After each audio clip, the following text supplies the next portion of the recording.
अहानबदे यमना मरुओइबा पाव अमा अपडेट थमजगे सोंगेन खुल the bomb पोखाइबदा cookie नुपा मसा अमा सोगले तोरबुंग द काप नखरे आर्मी के स्टेट फोर्स का उंखत नखरे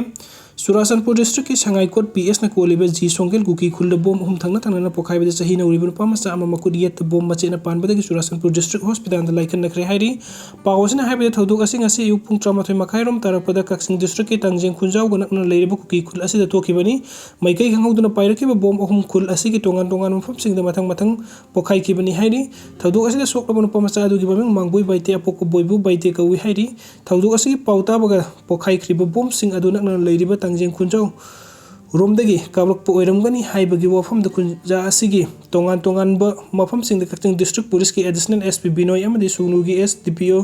सुरेश एंथोनी की लुचिंग पुलिस पर्सनल सिंग नथी हुंबगी थबुक चथकी पुलिस न बोम काबरकफम की खुंगुल लीबदा तंगजेंग खुंजाव की युम युम द फावब संगदुना थीखी अदुम ओइनम बोम की लिखुन फंगब ngam लोइना मिफाम पुल लेखिदे अदुबु थौदोक असे तंगजेंग खुंजाव दसु थोरक तनब पुलिस की माइकैदगी अकनब सेक्शन थौरांग लौखत की कुकी खुल असे द बोम अहुम थंगना थंगना पोखाइबगी मखोल ताबदगी तंगजेंग खुंजावगी नुपी आंगांगसिंग नहौना मनाक नकपा साफगदब खुलसिंग द लांजेनकी अमरोम दंगसी नुमिदांग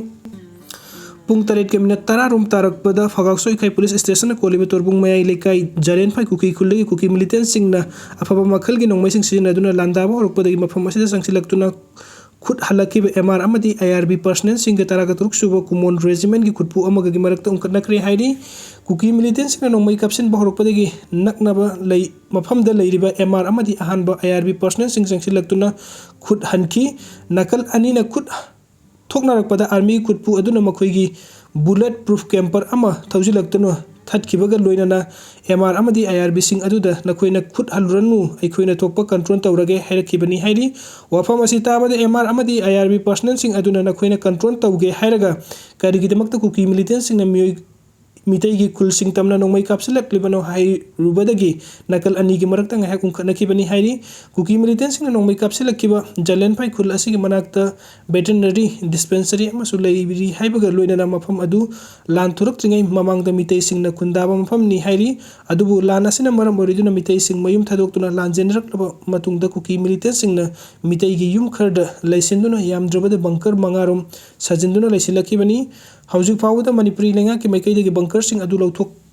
तबना मसिबु सिजनरगा कुकी मिलिटेंट सिंग नोंमै कापसिनदुना एटेक सथरकपा ngamlibani हाइरी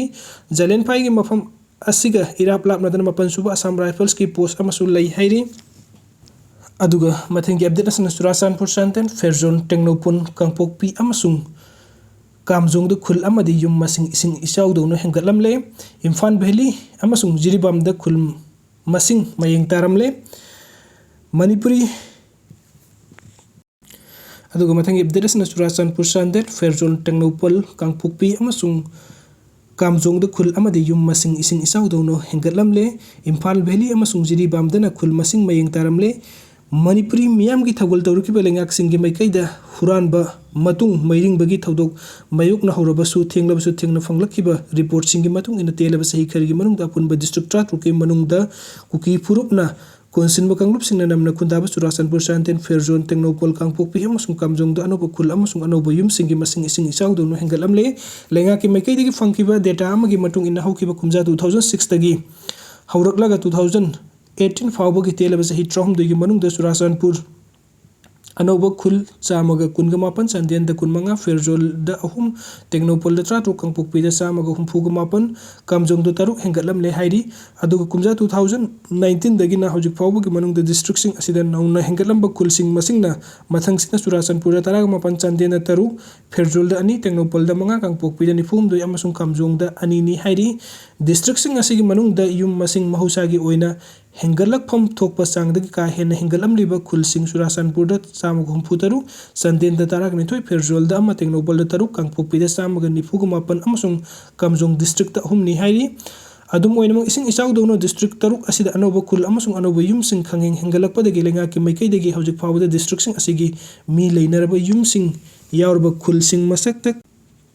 खांदोकपा ngamlabasing चुराचंदपुर द चद्रुक यंखैगे मंगा संदेन द सनीगे मरफुनिथोय फेरजोन द निफुगा तरे टेंगनोपल द सामगा तरागा निथोय कांगपोकपी द समगा ट्रामगा अमसुंग कामजोंग द हुमफुगा मरीनी हाइरिबा खुल मसिंग से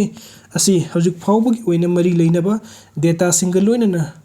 mapping tauba ngamle hairi amarom da report asik matung ina hokip kumja lising am sampan humpuga mathoi dagi 2021 fawgi manung da Imphal Valley dagi apun khul masing samgaga marfuga tarit oiramba dagi samgaga nifuga marida hantarakre